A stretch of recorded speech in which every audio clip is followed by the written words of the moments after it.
Before I get started on today's video, I just want to announce the winner from last week's giveaway.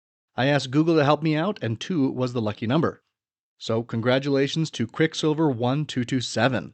You should receive an email from me shortly, and then we can get your address to get that pack shipped out to you as soon as possible.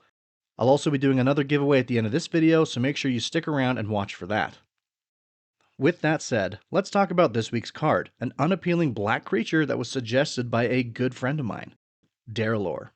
Derelor was released in Fallen Empires and costs 3 generic and 1 black mana. For that, you get a 4/4 Thrull creature with 1 ability. Black spells you cast cost 1 black mana more to cast. That's right, Derelor is essentially a vanilla 4/4 creature with a downside.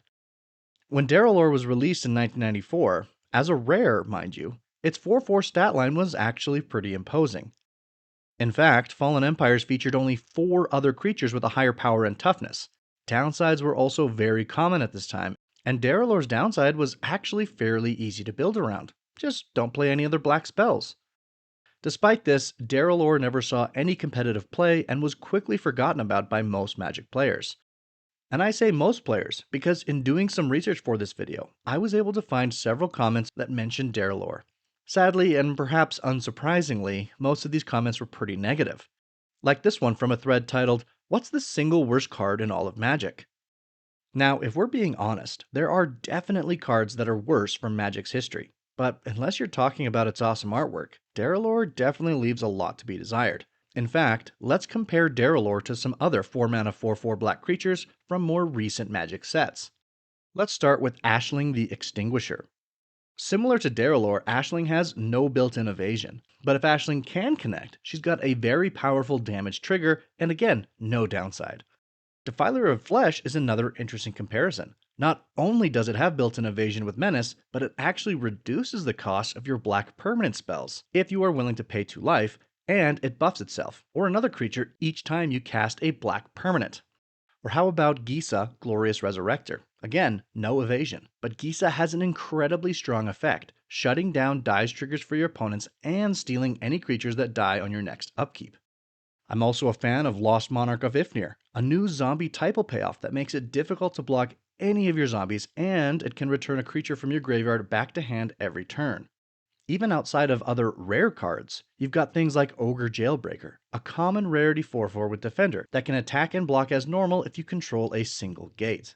The point is, Derelor does not favorably compare to pretty much any creature released in the last 20 years, and I haven't even mentioned powerhouse cards like Shieldred the Apocalypse or Archfiend of the Dross, both of which have better stats and additional upsides at just 4 mana.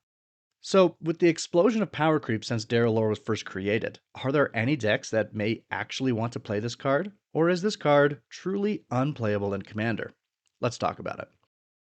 First, we have to talk about bad gift decks. If your deck is built around giving your opponents terrible creatures with horrible downsides, then Derelor kind of makes sense. And I've talked about this archetype before. John Arenicus Shattered One and Blim Comedic Genius are 2 commanders who could take advantage of Derelor. Or you could use cards like Harmless Offering, Donate, Fateful Handoff, Bazaar Trader, Shifting Grift, and more to give your Derelor away. Of course, Derelor's downside doesn't matter much if your opponent isn't playing black. Unless, what if it did? I actually think there's one pretty interesting combo with Derelor that makes his downside absolutely backbreaking. Painter's Servant. Painter's Servant makes all cards, spells, and permanents a certain color. That includes your spells and your opponent's spells. If you were to choose black with Painter's Servant, and then give Derelor to an opponent who doesn't have access to black mana, well, bad news. They can no longer cast any spells. Now, I know this isn't the most fun combo for the player you've given Derelor to, but you can't deny that it's at least a little funny. Of course, I should also mention the Leech cycle of cards from Invasion, as they are doing a similar thing to Derelor, just in other colors. You could even combine all of these cards into a single deck, and combo off with copies of Painter's Servant. Would it be good? I'm not so sure, but it certainly would be interesting. Moving on, you could use Derelor in a deck where you want to spend more mana for things. This is definitely a fringe idea, but there are plenty of cards that care specifically about the amount of mana you spend to cast them. Cards like Gyrus, Waker of Corpses, Aetherflux Conduit, Prosh, Skyraider of Care, Jaliva, Nephalia's Scourge, Blood on the Snow, and more. While the benefit is relatively small, Derelor lets you eke out a tiny bit of additional value by forcing you to spend an additional mana when you cast these spells. What's more, going back to the Painter-Servant combo, Derelor can be used in conjunction with several Converge cards for the same effect. Radiant Flames could deal 4 damage to all creatures instead of 3. Brilliant Spectrum could draw you 5 cards instead of 4. Woodland Wanderer could enter as a 7/7 instead of a 6/6. Again, I'm not sure this is a very effective strategy, but it is certainly something you could do with Derelor. Finally, the last deck type I want to mention is Thrull typal. And while I don't think this is anywhere near as ridiculous as the pay more idea I just pitched, this is still a niche idea at best. There are only a measly 25 Thrull creatures in the entire history of Magic, and another 10 cards that actually mention Thrull as a creature type. That said, there are some synergies worth mentioning.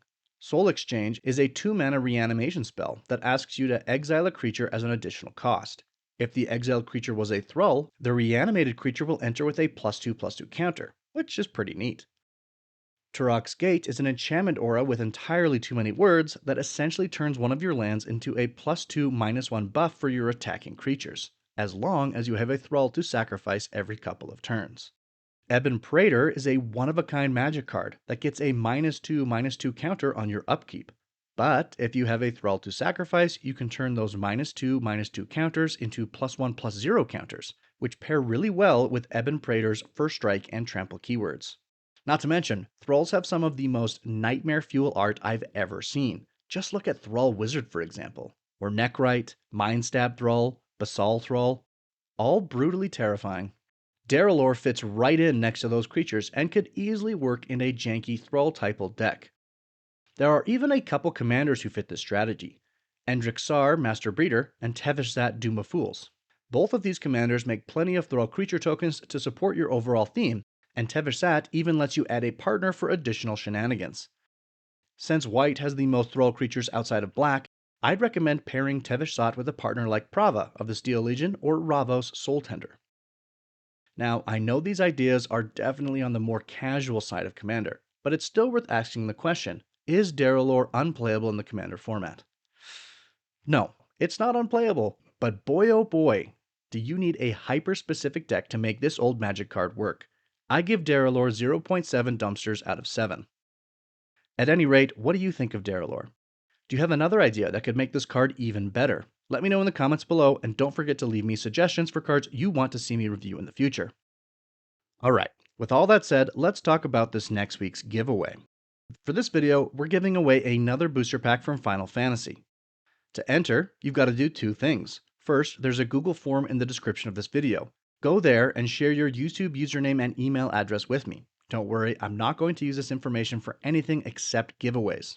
The reason I need your email and YouTube username is so that I can contact you after you've won to get your shipping address. Once you've filled out that form, all you have to do is come back to this video and leave any comment to be entered into the giveaway. And if you've already filled out that form, there's no need to do it again. Simply leave a comment, as I already have your email address and YouTube username on file. Then, just like I did in this video, I'll announce the winner in my next Unplayable card review. And while you do not have to be subscribed to my channel to win a prize, I hope you'll subscribe if you haven't already so you can stay in the loop and enter more giveaways in the future.